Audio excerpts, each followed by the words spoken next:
What are you actually going to do this 15th of August for your departed loved one? Go to Mass, light a candle, say the same prayer you always say. Maybe that's enough, or maybe it's exactly what Saint Teresa of Jesus warned isn't enough. She wasn't talking about adding one more prayer to the list. She was talking about something you do or fail to do inside the very things you already do that same day. Something no one has ever explained to you quite this way before. And what she warned about has a direct consequence for the soul you want to help, not tomorrow, not on some other date. That day, exactly. Saint Teresa of Jesus didn't say this as one more rule among many. She said it as a warning that cost her years to see clearly after repeating the same gestures herself and believing for a long time that they were enough. And what she discovered has to do with the difference between observing a holy day and living it with your whole soul fixed on the person you love. Before we go further, think about what you usually do every 15th of August for your departed loved one. The Mass you attend, the candle you light, the prayer you already know by heart. Write in the comments which gesture is yours, the one you repeat every year without giving it much thought. Naming it now is the first step toward what you're about to understand. What comes next was kept for someone like you, someone who doesn't want that gesture to arrive empty. Every 15th of August, the Church celebrates a mystery that most Catholics know by name but have rarely stopped to look at closely. The Assumption of the Blessed Virgin Mary. The day she, having finished her time on this earth, was taken up to heaven in body and soul, without passing through the corruption of the grave. Pius X defined it with full solemnity as dogma in 1950, closing with authority what the faith of Christians had already held for centuries. Going back to the early fathers of the East, who spoke of Mary's dormition as a passage unlike that of any other human being, a road to glory without the waiting that the rest of humanity knows. For most of the faithful, this 15th of August means one more Mass on the calendar, maybe a procession, an image crowned in flowers carried through the streets of some town. There's nothing wrong with that. But Saint Teresa of Jesus never lived the Marian feasts like someone checking a box on a calendar. She lived them like someone truly meeting a person she loved deeply. In her writings, the Virgin never appears as some distant figure carved in wood, set on an altar to be admired from a distance. Saint Teresa of Jesus called her my lady, my advocate. She spoke of her with a closeness that would surprise more than one reader today, someone used to a more formal devotion, more holy card than daily companionship. And that closeness didn't come out of nowhere. It grew from years of steady conversation, of intimate exchanges held in the silence of prayer, the kind of relationship built slowly, the way any real friendship is built. Someone who knows a person that way doesn't treat her feast day the same as any other day of the year.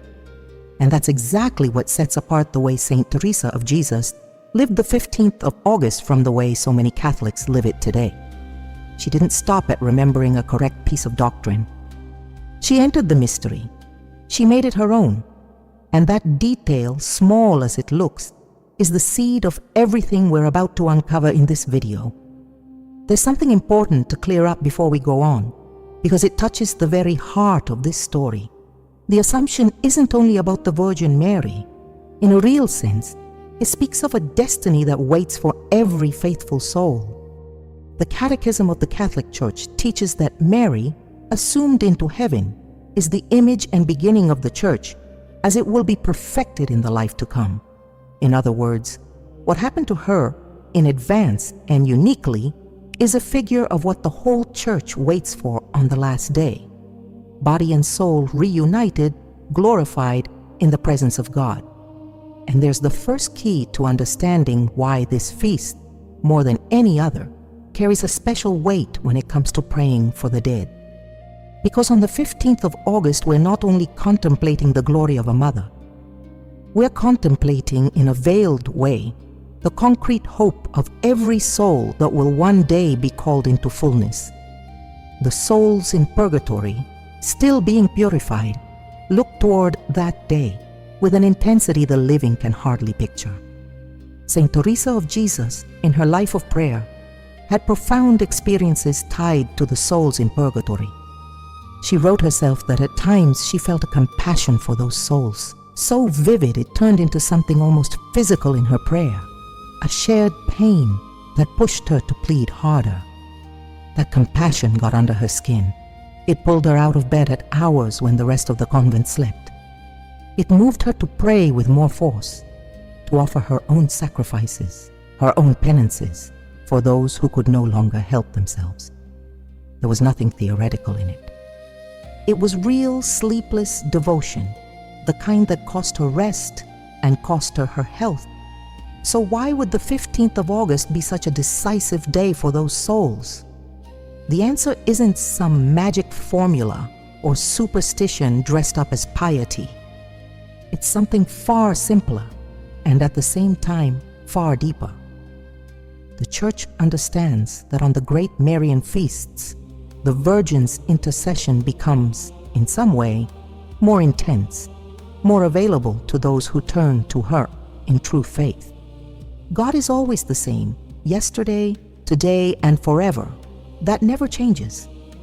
What changes is the disposition of the whole Church, praying together, celebrating together, opening a channel of grace that an ordinary day rarely reaches with the same breadth. Think of it as a door that stands open every day of the year, but that swings wide open on this one day. Saint Teresa of Jesus understood this before many theologians could explain it with academic precision. She understood it because she lived it in her own cell, in her own nights of prayer for the souls who visited her in memory. And so when this day came, she never settled for what most people would have considered enough. She looked for something more. She looked to truly enter the mystery. That something more is precisely what she warned that almost no one does today. No cloistered nun holds a monopoly on that disposition of heart. Anyone can learn it, even in a house with children calling from the kitchen and the television on in the living room, as long as they know where to look and exactly what's missing in the habit repeated every year. And to understand it well, we first have to look closely at that habit. The same Mass, the same candle, the same prayer learned by heart, repeated with the mouth while the mind is already on the meal that needs cooking or the work day ahead. It looks devout, it looks correct, and it can stay, without anyone noticing, completely hollow inside. How many times have you walked out of Mass wondering, already in the car or on the walk home, whether you were really there? Not physically. Physically you stood, sat, knelt at the right moment, but your mind had drifted half a dozen times toward the grocery list, toward a phone call you still need to make, toward a worry that won't let go even inside a church. And walking out, something inside tells you, you did it. You showed up. You said the words that needed saying. Saint Teresa of Jesus knew that temptation well. She knew it because she herself fought for years against a distracted mechanical prayer that slipped through her fingers like water even after hours on her knees. In the book of her life, she writes with a candor that still surprises how, despite her sincere desire to give herself to God, her thoughts scattered in 1,000 directions while she prayed, and how deeply that troubled her. She herself suffered what we today call, maybe too lightly, distraction in prayer. But there's a world of difference between getting distracted while genuinely wanting to be present and settling into a habit that no longer even tries for presence. That's the error Saint Teresa of Jesus warned about, and the one this video wants to help you recognize before the 15th of August arrives. Think about what you usually do that day. The Mass you attend may be the same parish as always, the same pew you sit in, the candle you light once you get home, bought weeks ago at the religious goods store, set in front of the photograph of the one who's gone. The prayer you recite, learned so long ago it comes out on its own, barely needing the mind to take part. All of it correct, all of it Catholic, None of it wrong. The problem isn't the candle or the Mass or the prayer you know by heart. The problem is what can go missing behind those gestures. The living intention, the conscious act of bringing that specific person back to mind, with her face, with her story, with what she meant and still means to you. Without that inner act, the outward gesture still counts before God, because the Church never demands emotional perfection for a sacrament or a prayer to take effect. But it loses something. It loses the force Saint Teresa of Jesus considered decisive. She wrote in several passages across her works about the importance of the soul's attention in prayer. Sentimentality struck her as suspect, and easy tears even more so. What she was after was something more sober, and at the same time more demanding. The will placed there, present, aware of who it's addressing, and on whose behalf the plea is being offered. A prayer can be said without a single tear and still be fully alive, the whole mind fixed on what matters. And a prayer can be said with the liturgy perfectly observed, every gesture in its place, and still be, on the inside, fast asleep, absent from itself while the body goes through the motions. The attendance at Mass stays where it belongs. The candle stays lit. What gets forgotten is something else. That brief but decisive instant when the soul truly stops, if only for a moment, and brings the person being prayed for into conscious memory, with her actual face, her name, the sound of her voice remembered. That instant doesn't ask you to add a single new prayer to the ones you already know by heart. It asks only that, in the middle of what you're already doing, your heart stays still long enough to remember for real, without rushing, without the mind already on the next task of the day. And here it's worth pausing on a word Saint Teresa of Jesus used often, one that's nearly vanished from everyday spiritual vocabulary: recollection. To recollect yourself isn't the same as praying quickly between one task and the next. Recollection means gathering the soul's faculties, memory, understanding, and will, and placing them together for an instant before God and before the one you love. It's the exact opposite of the scattered way we tend to live a feast day, caught up in preparations, family visits, the special meal that needs cooking. And yet it asks for no extra time. It needs no absolute silence, no quiet corner of the house set apart. It can happen in the church pew a minute before Mass begins. It can happen while the candle wick still carries the black mark of the freshly blown out match. All it takes is stopping for one brief instant, the coming and going of the mind, and placing there, before God, the actual face of the person being prayed for. Maybe now you understand better why Saint Teresa of Jesus insisted on this point so often. Loading popular piety down with impossible demands was never her intention. She was after exactly the opposite, simplifying what matters, cutting the noise, keeping only what truly moves the heart of God and reaches the soul that needs help. One small gesture made with real recollection, she said, is worth more than 1,000 repeated with the soul scattered somewhere else, thinking about the guest list or the traffic on the drive home. But what does that recollection actually have to do with what happens in heaven this 15th of August? Why would the Assumption, of all days, be the one where that difference weighs more than on any other? To answer that, we have to go back to a very specific moment in the life of Saint Teresa of Jesus.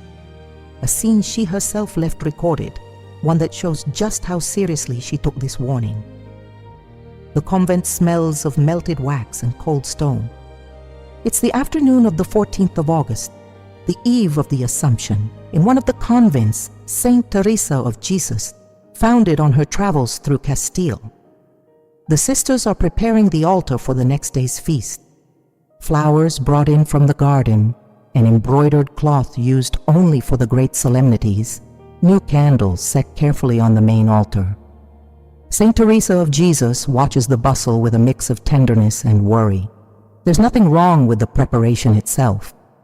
She's the one who ordered it, who's overseeing it, who wants the feast of Her Lady to be worthy, beautiful, cared for, down to the last detail. But she knows her sisters. She knows the human heart, and she knows a quiet risk runs through all this activity, that the body wears itself out preparing the feast while the soul arrives to it empty. That night, as she recounts in the book of her foundations, she gathers the community before Compline, and what she wants to talk about surprises more than one sister. Nothing about flowers or altar cloths. She wants to speak of something else entirely. She reminds them that tomorrow, while the whole church celebrates the Virgin being taken up to heaven in body and soul, there are souls known to many of them, relatives, benefactors of the convent, sisters already gone from other Carmelite houses, waiting in purgatory for something more than a mass carefully performed. She asks them for something very specific, something that appears in no book of liturgical rubrics, that each of them, at some point the next day, even for a brief instant, stop and bring to mind, by name and by face, one deceased person for whom she wants to offer the grace of that day in particular. The general intention for all the souls in purgatory is also prayed by the Church, and it also counts. It also has its place. But she's asking for something different, something more personal, more concrete, a name spoken inwardly, with the memory truly fixed on it, not in passing. One of the younger sisters, according to the tradition kept from that founding, asks her why this day specifically and not any other.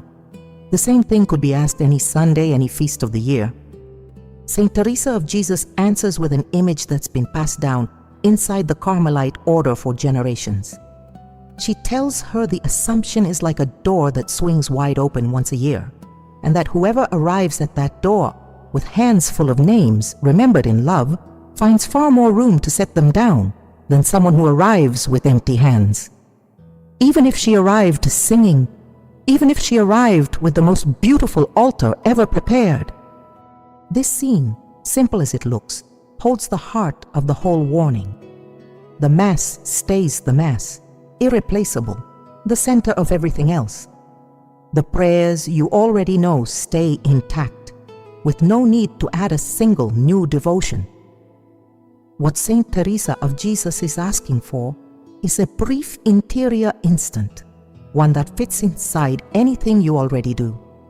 Inside the Mass itself, inside lighting the candle, inside the rosary you already say every night, almost without anyone noticing from the outside.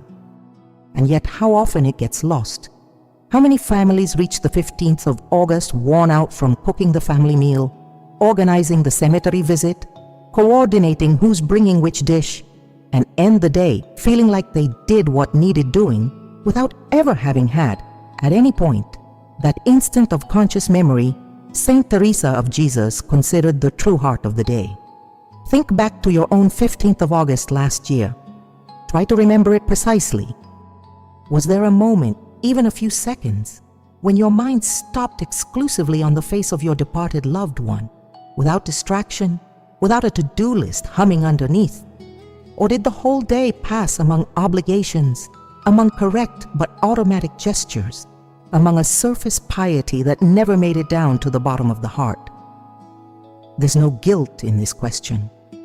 Modern life doesn't leave much room for recollection, and someone who arrives at a feast day exhausted after a full week of work doesn't always have the energy to stop and remember with the depth they'd want to. Saint Teresa of Jesus knew this too, and that's why she never asked for perfection. She asked for one instant, just one, but real, whole, with the heart there and nowhere else. The question left hanging then is how to make that instant happen, what shape it actually takes.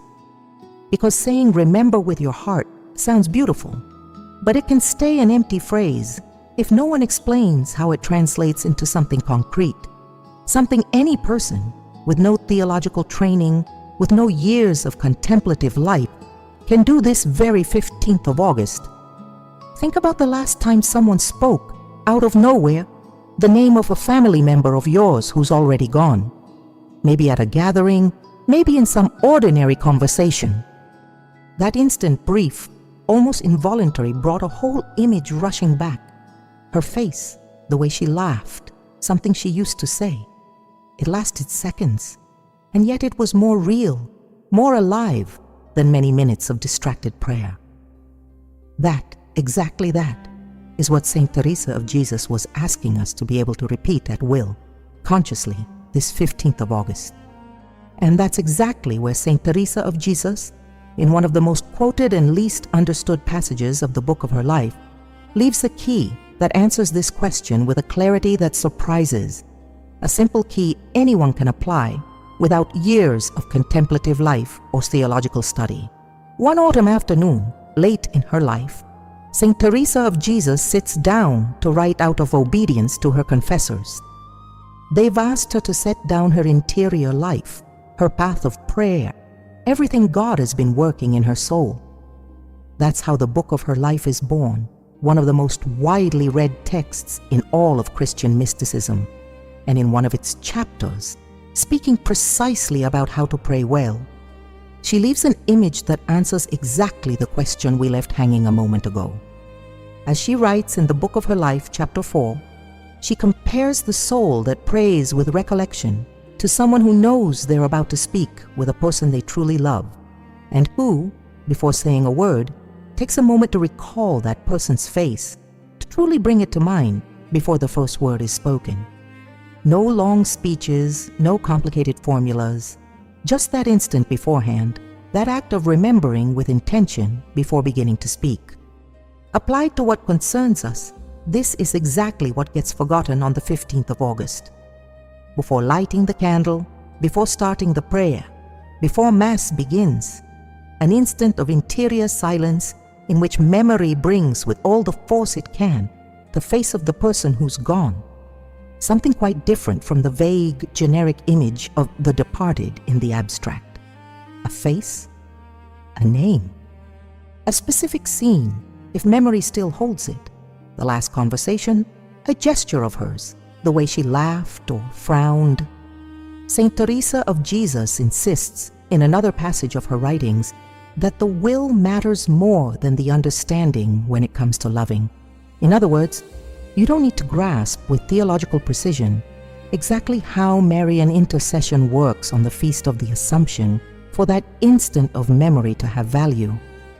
What it takes is truly wanting to, with the will placed there, even if the understanding can't fully explain the mystery.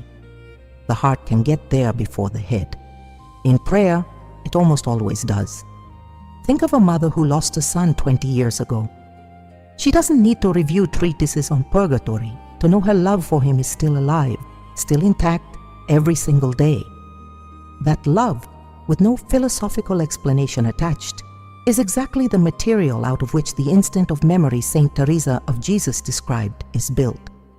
It's enough to use what's already there, with full intention, at the right moment, adding nothing new. This also explains why this warning isn't reserved for people with an advanced spiritual life. Anyone who has truly loved someone already has, inside them, everything needed to make this instant of conscious memory happen. All that's needed is remembering to give it with will. In the middle of the busyness, a feast day so easily fills with other things. This is the key that closes the question left open a moment ago. The instant of conscious memory needs no special technique, no method reserved for cloistered religious. It requires simply stopping before beginning the gesture you already know and giving that brief moment to truly remembering, with intention, the one you want to help. It can last 10 seconds. It can last a full minute if the heart asks for it. The length matters little. What truly counts is the soul's real presence in that instant. And here, it's worth pausing on a detail many Catholics don't know about the Feast of the Assumption itself, one Saint Teresa of Jesus knew well through her formation in Carmelite liturgy, and one that gives this practice even more weight. The old liturgical tradition, already present in the Byzantine hymns of the 8th century, describes Mary's passing as a moment when heaven itself comes out to meet her, an image that goes well beyond poetic decoration. It reflects a deep theological conviction that on this day, in a particular way, the communion between the church in heaven and the church on earth becomes visible, even if only to faith. That communion, that closeness between the two worlds, is precisely the ground on which an instant of conscious memory bears a different kind of fruit than on any other day of the year. Saint Teresa of Jesus describes it in the book of her Foundations with a teaching her sisters would remember for years. On the great feasts of Our Lady, she said, the soul that remembers her departed loved ones with love draws near a door that on this day stands closer to opening than at any other moment of the year. No guaranteed mechanism, no automatic promise. She spoke, as she always spoke, from the experience of someone who lived prayer as a friendship, never as a transaction with fixed rules. With this key now in hand, it's worth returning to something left pending earlier. Why the assumption of all the Marian feasts of the year carries this special weight when it comes to the souls in purgatory? The answer has to do with something very specific that happens, according to the Church's faith, in the very instant of the Virgin's coronation as Queen of Heaven. Something Saint Teresa of Jesus contemplated with a depth that deserves unpacking slowly. The Church celebrates 8 distinct Marian titles across the year: the Immaculate Conception, the Annunciation, the Visitation, the Nativity, the Presentation, Our Lady of Mount Carmel, the Holy Rosary, and the Assumption, among many others that vary by local calendar. Of all of them, only one marks the instant when Mary receives, fully and definitively, the title of Queen, the Assumption. That coronation is part of the same mystery, not some devotional add-on. Whoever is taken up to heaven in body and soul is, in that very instant, made queen of all that exists, of heaven and of earth, purgatory included. This fact, which sounds like a piece of theological trivia, completely changes how we understand why the instant of conscious memory carries different weight on this particular day. Any intercessor can ask. A queen, in the very moment of her coronation, holds a different kind of authority, a different weight before the one who reigns alongside her. And the Carmelite tradition, since the earliest centuries of the order, has always understood the Assumption precisely this way. As the day when Mary's intercession reaches its fullest, most authoritative form, closest to the throne of God itself. Saint Teresa of Jesus contemplated this scene with an intensity that left its mark on several of her sisters. According to Carmelite tradition, more than once, during the years when she already knew deep mystical experiences, she asked to be left alone in her cell during the central hours of the 15th of August. The Castilian heat made an afternoon nap nearly mandatory in the height of summer, but she chose something else. She withdrew into prayer, seeking to accompany from the earth the moment the Church's faith places in heaven, the coronation of Her Lady. Why exactly does this instant multiply the fruit of conscious memory? The answer has to do with a principle that runs through the whole theology of the saint's intercession. The closer someone is to God, the more effective their plea becomes. God needs no intermediary. That stays true forever. What happens is that the communion of saints works like a living body in which some help others out of love, as the Catechism teaches. And in the instant of her coronation, the Virgin stands at the highest possible point of that closeness. Picture an earthly scene, imperfect as the comparison is. The day a mother receives extraordinary news, an unexpected inheritance, a recovery after a serious illness, tends also to be the day she shows the most generosity toward those around her. Her love was the same the day before. That never changes. What changes is her disposition, her actual capacity to give, the abundance she now holds in her hands to share. Something similar, keeping all due distance between the human and the heavenly, happens according to Carmelite piety in the instant of Mary's coronation. Saint Teresa of Jesus never explained this with the technical language we're using here. She simply lived it with a deep certainty that if there was ever a moment in the year that called for remembering, with the heart, the souls one loves, this was that moment. And that's why she insisted so much, as we saw in the scene at the convent, that her sisters not let the whole day pass among preparations without having given, at some point, that conscious act of memory she considered decisive. There's still an important point worth clearing up, because it touches directly on the devout heart of whoever's listening and could cause needless worry. Nothing said here replaces or competes with the work of Christ, the one mediator between God and man, as Scripture clearly teaches. Mary's intercession and the special effectiveness of this day are always understood within that single mediation as a participation in it, never as some alternative path. The Church has taught this from the beginning, and Saint Teresa of Jesus, a woman deeply formed in the doctrine of her time, would never have taught her sisters anything else. It's also worth remembering that this way of understanding the feast didn't spring from some private idea of Saint Teresa of Jesus. It rests on a much older tradition, already present among the Church Fathers, who saw in every coronation of a king or queen, even the earthly coronations of their own era, a moment of special generosity towards the people. Amnesties, pardons, gifts handed out on the very day of the ceremony. Popular piety and serious theological reflection, too, carried that same human logic, elevated and purified, into the day the Queen of Heaven receives her final crown. There's nothing fanciful in this. It's a legitimate and ancient way of contemplating a mystery that in the end will always outrun any human explanation. With that in mind, one question still remains, the one holding together the whole thread of this video from the first minute. What actually happens to the soul of your departed loved one when someone, somewhere in the world, remembers her name with conscious intention exactly in this instant of the 15th of August? The answer isn't an abstract theory. Saint Teresa of Jesus left, in one of the lesser-known passages of her writings, a description that comes closer than you'd think to a concrete answer. Stop for a moment before continuing.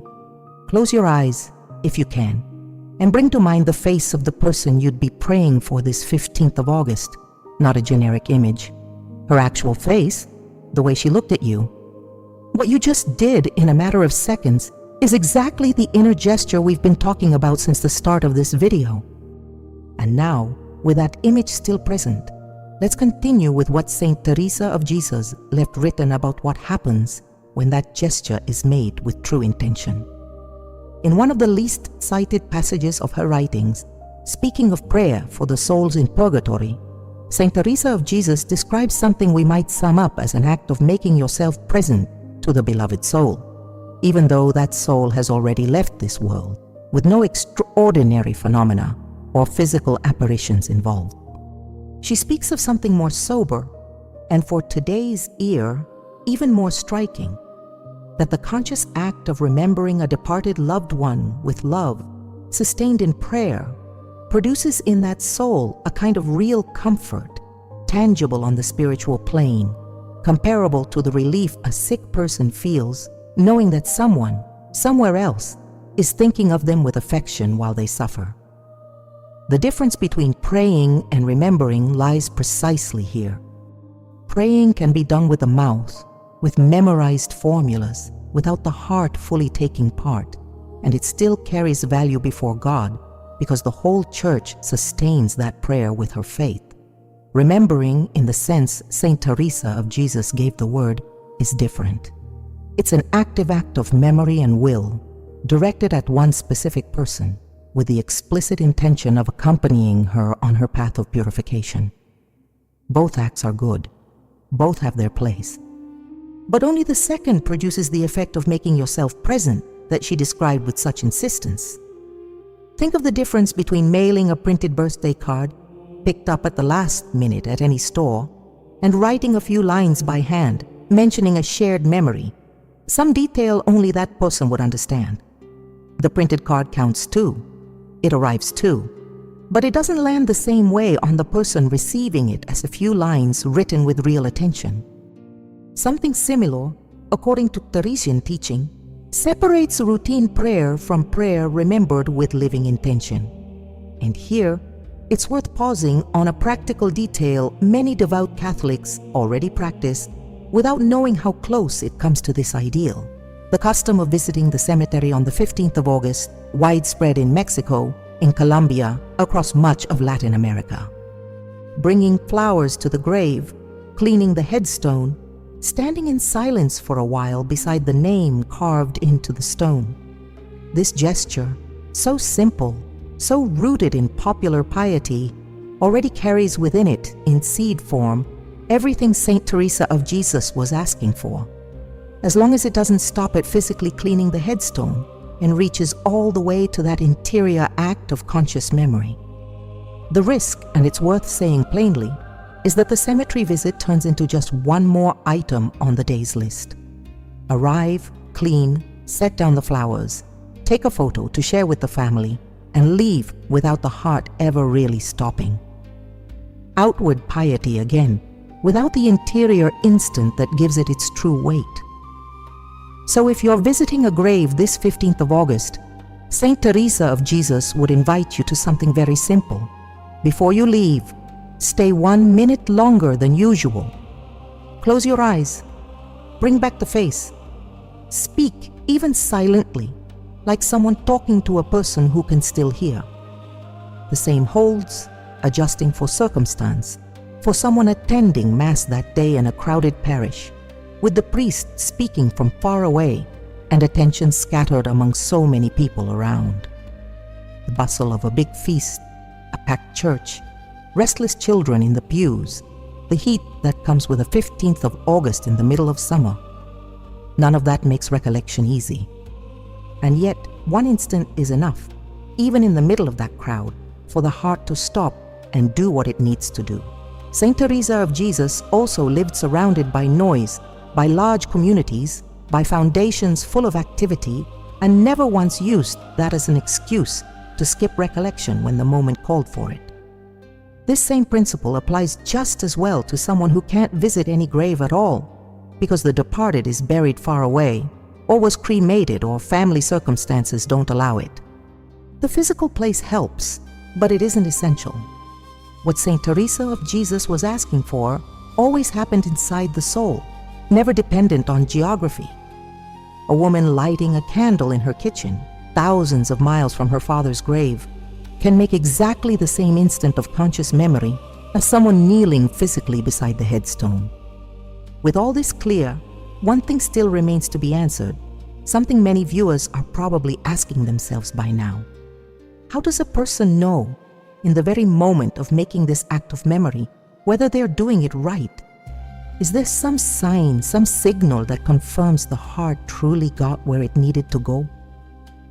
Saint Teresa of Jesus, always so practical despite her reputation as a lofty mystic, left an answer to this too, and it might be the most surprising part of everything this video has.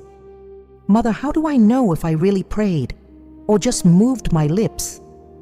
This question, according to tradition kept within the Carmelite order, was asked by a young novice to Saint Teresa of Jesus in the parlor of one of her convents. The answer she received, passed down from generation to generation among the Carmelite sisters, is simple, concrete, and answers exactly what this video promised to resolve. Saint Teresa of Jesus didn't speak to her of special sensations or inner warmth or any extraordinary phenomenon confirming the quality of prayer.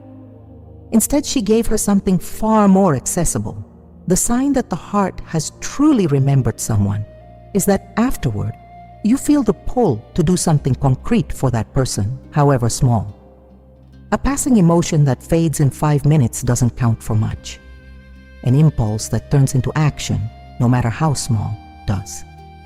Applied to the 15th of August, this translates into something very practical. If, while remembering your departed loved one during that instant of conscious memory, you feel the pull to say one more, Our Father, to light a second candle, to call a relative and share a memory of her, to give alms in her name, that's a sign the heart truly got where it needed to go. If instead, the instant passes without leaving a trace, without moving anything inside, the memory probably stayed on the surface, a fleeting thought that never reached the will. This simple test also explains why Saint Teresa of Jesus insisted so much on joining prayer with concrete works. In The Way of Perfection, she devotes several chapters to explaining that true prayer always flows into action, into service, into something tangible that benefits others. A prayer that stays only in feelings, however intense, without turning into any concrete gesture, risks becoming more than prayer, a kind of spiritual entertainment centered on oneself. Think about it for a moment. How many times have we felt, remembering a departed loved one, a wave of nostalgia, even tears, without it moving us afterward to do anything different? Not an extra prayer, not a mass requested, not alms given, not even a phone call to a relative to remember her together. The emotion alone isn't enough. Saint Teresa of Jesus knew this, and that's why she always placed the test in the action that followed, not in the intensity of the feeling in the moment. This same standard helps explain why the 4 most common ways of honoring a departed loved one on the 15th of August, the Mass, the candle, the prayer, the cemetery visit, carry their full value when joined to that interior instant and risk becoming empty gestures when they aren't. There's no need to pick just one of these practices. You can do all 4 if your time and circumstances allow. What decides it, according to the teaching we've been unfolding, has little to do with how many of them you do. It has to do with whether, in even one of them, the heart truly stops and remembers with intention. It's worth noting that this teaching doesn't ask anyone to do more than they're able. An elderly person with limited mobility, unable to reach the cemetery, isn't at any disadvantage compared to someone who can visit it. A person with few financial resources, unable to request a particular Mass, loses nothing compared to someone who can pay for one. The instant of conscious memory, that interior act Saint Teresa of Jesus spoke of, is within reach of anyone, regardless of age, health, or means. In that sense, it's profoundly democratic. No one is excluded from what matters most. There's something else worth pointing out about this test of the impulse that follows, because it has a very concrete application for families. When several siblings, cousins, or friends share the memory of the same departed loved one, this 15th of August can become an occasion for something Saint Teresa of Jesus, communal by vocation, would have especially celebrated, joining those individual impulses into one shared gesture. A group call to pray, a rosary together for that person. A Mass requested jointly, splitting the cost. A family gathering where someone shares, out loud, a memory of her before the meal. These gestures, born from the same instant of conscious memory, lived by each person in their own private prayer, multiply the spiritual fruit precisely because they join several souls in a single intention, something the Church has always valued, especially in prayer for the dead. It's also worth saying clearly that none of this turns prayer into an exam to pass or fail. Saint Teresa of Jesus never wanted her sisters to live the spiritual life with anxiety, weighing every gesture on some impossible scale. This test of the impulse that follows is a help, a guiding measure for someone truly seeking to grow in this way of remembering, not a ruler for judging yourself harshly every 15th of August. God looks at the heart. He isn't counting fractions of perfect intention. With this, Saint Teresa of Jesus' warning is nearly complete. We know what gets forgotten. We know why this particular day carries special weight. We know how to recognize whether the heart truly got where it needed to go. Only one piece remains, maybe the most important of all, the one that gives final meaning to everything we've walked through together in this video. What actually happens to the soul of your departed loved one when you, this 15th of August, carry out this warning in full? Go back for a moment to the convent scene we opened with several sections ago. That eve of the Assumption, the sisters preparing flowers and altar cloths, and Saint Teresa of Jesus gathering them to speak of something other than the next day's liturgy. Now, with everything we've walked through together, that scene carries a different weight. You already know why she asked for that specific instant of memory. You already know why that particular day and no other. You already know how to recognize whether the heart truly got where it needed to go. Only one piece is missing. What actually happens to the soul of your departed loved one when you carry out this warning in full? The theology of purgatory, as the Church teaches it, describes that state as a process of purification, not vengeful punishment. The souls there are already saved, already certain they will one day reach the vision of God. What they are living through is a necessary purification, so they can stand before Him completely free of every disordered attachment. And in that process, the prayer of the living acts as a real relief, as suffrage. In the technical language of theology, it shortens, according to the Church's faith, the time and the intensity of that purification. It's worth pausing on this word, suffrage, because many Catholics hear it every Sunday at Mass without knowing quite what it means. It comes from the Latin suffragium, which originally meant a vote, the support lent to another in a collective decision. The Church took up the word centuries ago to name precisely this. The spiritual support the living offer the dead through prayer, the Mass, almsgiving, fasting offered in their name. A vote of love, you might say, cast from earth toward heaven on behalf of someone who can no longer vote for themselves. Saint Teresa of Jesus, in her mystical experience, described more than once that sense of relief she perceived in the souls she prayed for, as if her plea worked like a hand reaching out to someone climbing a steep hill. The final destination of the one climbing is already secure. That never moves. What changes is the effort, the burden, the time it takes to reach the top. And in the specific instant of the Virgin's coronation, according to the piety she herself passed on to her sisters, that outstretched hand becomes somehow firmer, more able to bear the weight of the one still climbing.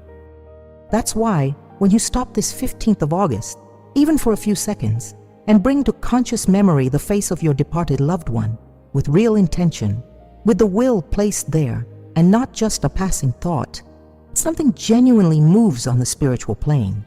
Something quite different from an automatic magic effect or a formula that guarantees instant results. It's a real effect within the mystery of the communion of saints, one the Church holds with firm faith, even though it can't be measured or proven by human instruments. This, in the end, is what Saint Teresa of Jesus warned about, and what almost no one remembers today. That the Feast of the Assumption doesn't ask, mainly, for more outward activity. It asks for a heart awake inside the activity you already do, the Mass you already attend, the candle you already light, the prayer you already know by heart. All of it stays exactly where it belongs, still carries its value, but it becomes something else, becomes more fruitful when the instant of conscious memory she taught with such insistence to those around her fits inside it too. Think one last time of the woman who lights the same candle every year, says the same prayer, and never knew this interior instant was missing for her gesture to reach the soul she wants to help with its full force. This 15th of August can be different. The candle stays the same candle. The prayer stays the same prayer. The Mass is the same Mass it's always been. What changes is her. What changes is the heart that stops, for the first time with this clarity, to truly remember, by name and by face, the one she's carried in her chest for so long. Saint Teresa of Jesus, a woman of fire inside and simplicity outside, never left this teaching in some complicated treatise reserved for specialists. She left it within reach of anyone who, like you, wants to do something real for someone no longer in this world, but still alive in the heart. That brief instant, that conscious memory that will place there without needing complicated words, is exactly what you must never forget on the Feast of the Assumption. Maybe this video reached you in the days leading up to the 15th of August, and you still have time to prepare calmly, to think ahead about whose face you're going to bring to mind. Or maybe it reached you on the day itself, while you were getting dressed for Mass, or already lighting the usual candle, the match still smoking between your fingers. It doesn't matter exactly when. What matters is that now you know what you didn't know before, that inside the gesture you were already going to make, there's room for that interior instant Saint Teresa of Jesus considered decisive, the one that turns a habit into an act of real conscious love. And now, after everything you've heard, you no longer have an excuse to let it pass by again. You know it now. You can no longer say, "No one ever explained it this clearly." You know why the Assumption, of all the feasts of the year, carries such special weight when it comes to the souls you love, the ones no longer with you in this world. You know exactly what Saint Teresa of Jesus warned gets forgotten year after year, inside gestures that are correct, devout, sincere, but sometimes hollow on the inside. And you know, above all, how to fill that emptiness without changing a single one of your habits, without adding anything new to your life of faith. Sit with this idea for a moment, because it's a beautiful one, and it deserves to stay with you beyond this video. You don't need to be a mystic or a cloistered religious or a theology expert to do what Saint Teresa of Jesus was asking. You need only a heart willing to stop, even for a few seconds, in the middle of what you already do every 15th of August, the Mass you attend, the candle you light, the prayer you already know by heart. All of that, with that interior instant added, becomes something much bigger than you ever imagined. Think about the person you're carrying in your heart while you listen to this. It might be your mother, your father, a child who went ahead of you on the road, a husband you shared a whole life with, a friend who's no longer there to call you on the phone. Whoever it is, you now know the 15th of August doesn't have to pass like any other day on the calendar. Thanks to this warning Saint Teresa of Jesus left for anyone willing to listen, it can become one of the most fruitful days of the entire year for the soul you love so much. And there's one more thing I want you to take from this time we've spent together. The Catholic faith doesn't demand perfect memory or the concentration of a religious trained for decades in contemplative prayer for its fruits to work. It asks simply for a sincere heart, willing to try, even if the result isn't perfect, even if the mind wanders within seconds, even if the instant of conscious memory lasts less than you'd like. God receives that effort with the same tenderness He'd show a small child just learning to walk. Staying here this long, listening to every word, is already, in itself, a form of that recollection we've talked about so much. You've brought your attention, your time, your sincere desire to do right by the one you love, all the way to this exact moment.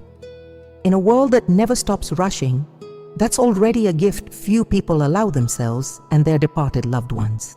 Carry this teaching with you, keep it somewhere easy to reach in your memory, and let this 15th of August finally be the day that interior instant doesn't go missing. Before I sign off, I want to share something many people who've listened to teachings like this one have told me afterward, in their own words, in their own messages. They say that after coming to understand this warning of Saint Teresa of Jesus about the 15th of August, they started asking themselves what other customs, what other pious gestures repeated without much thought, might also be missing that same interior instant we've learned to recognize today. Because the truth is, the Assumption isn't the only feast of the year where this happens. Every major liturgical celebration, every anniversary, every date marked on your family's Catholic calendar hides its own version of this same question. Am I observing this, or am I truly remembering? Is my heart present, or only my body, while my lips repeat words I already know by heart? Saint Teresa of Jesus spent much of her life teaching exactly this, that the spiritual life is measured less by the number of practices piled up. It's measured above all by the quality of presence brought. And that teaching applied to other dates on the calendar, other devotions, other ways of honoring those who have already gone ahead, opens a path of discovery we've barely begun to walk together today. You might be wondering, at this point, whether Saint Teresa of Jesus left other warnings like this about other dates in the year, other customs, other gestures, popular piety repeats without fully knowing their true spiritual meaning. The answer is yes, and some of those teachings are even more surprising than the one you just heard, because they touch very concrete moments in the everyday life of Catholic families. The right way to pray for someone recently deceased, devotional objects placed around the house without anyone knowing their real spiritual meaning, quiet mistakes many families make with no bad intention at all, simply out of not knowing, mistakes Saint Teresa of Jesus, with her always concrete, always practical. I knew how to name with a clarity that still holds true centuries later.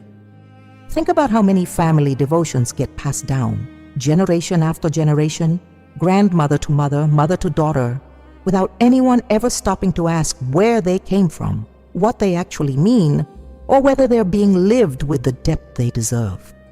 A holy card kept in a particular spot in the house, a specific prayer set aside for certain dates, a traditional dish prepared every year without anyone remembering why it started. Behind almost every one of these customs, there's a deep spiritual teaching that, over the years, emptied out of its original meaning, leaving only the outer shell of the gesture. Before you finish listening to this, I want to ask you for something very simple, something that will cost you no extra effort, and that could help many other people who are right now in the exact same place you were an hour ago, before you started watching this video. Not knowing this warning, repeating empty gestures without realizing it, hearts full of goodwill, but missing the key you've received today. If any of this touched your heart, if you felt this teaching arrived exactly when you needed it, share it with someone you know needs to hear it too.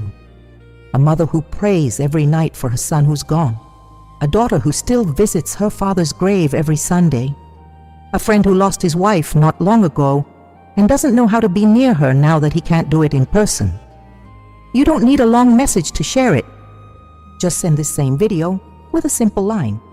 Listen to this, I think it'll help you. That small gesture, without you even fully realizing it, could become the instant of conscious memory another person needed to remember their own departed loved one differently this 15th of August. And if this teaching left you wanting to go deeper into the life and words of Saint Teresa of Jesus, into everything she wrote about prayer, about the souls in purgatory, and about the feasts on the Catholic calendar that carry so much weight for anyone who, like you, carries the memory of their departed loved ones in their heart, there's more content prepared to walk that road with you. Stories, teachings, warnings she herself left recorded, often tucked away inside the pages of her complete works, waiting for someone willing to look closely. There's a date very close on the calendar, also tied to the life of Saint Teresa of Jesus, that holds a teaching just as important as the one you received today, maybe even more surprising. A teaching about what happens to the soul of a departed loved one when the whole family together forgets one very specific gesture she considered essential.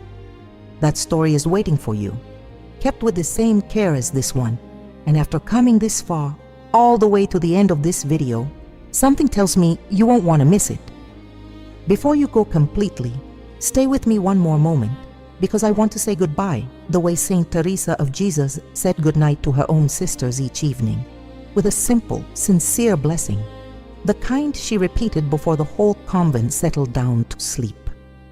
Saint Teresa of Jesus used to repeat to her sisters, at the end of the day, a few simple words I want to share with you now, like someone sharing something precious kept safe for a long time. She wrote in one of the most beloved passages of the Way of Perfection, that nothing disturb you, nothing frighten you, that whoever has God lacks nothing because God alone suffices. There's no need to memorize them with academic precision. Just let them settle in tonight while you think of the person you carry in your heart and the 15th of August drawing near. I want you to leave here at peace, not in a hurry. You already know what you needed to know. You already have inside you everything necessary to live this feast differently, more deeply, more truly, with no need to review anything further or worry about doing it perfectly. All you need, when the moment comes, is to stop for an instant and remember with love. May the Virgin, crowned Queen on the 15th of August, look with tenderness on the one you carry in your heart. May Saint Teresa of Jesus, who loved the souls in purgatory so deeply and lost so much sleep over them, intercede also for your departed loved one, and for you still here, missing him, praying for him with the faithfulness of one who doesn't forget. I leave you with this peace, with the quiet certainty that you did well to stay until the end, listening to every word with the attention of someone who truly wants to learn. May God bless you and everyone you love, living and departed, tonight and always. May this 15th of August truly be different, slower, more recollected, fuller of that quiet love no candle, on its own, could ever fully hold.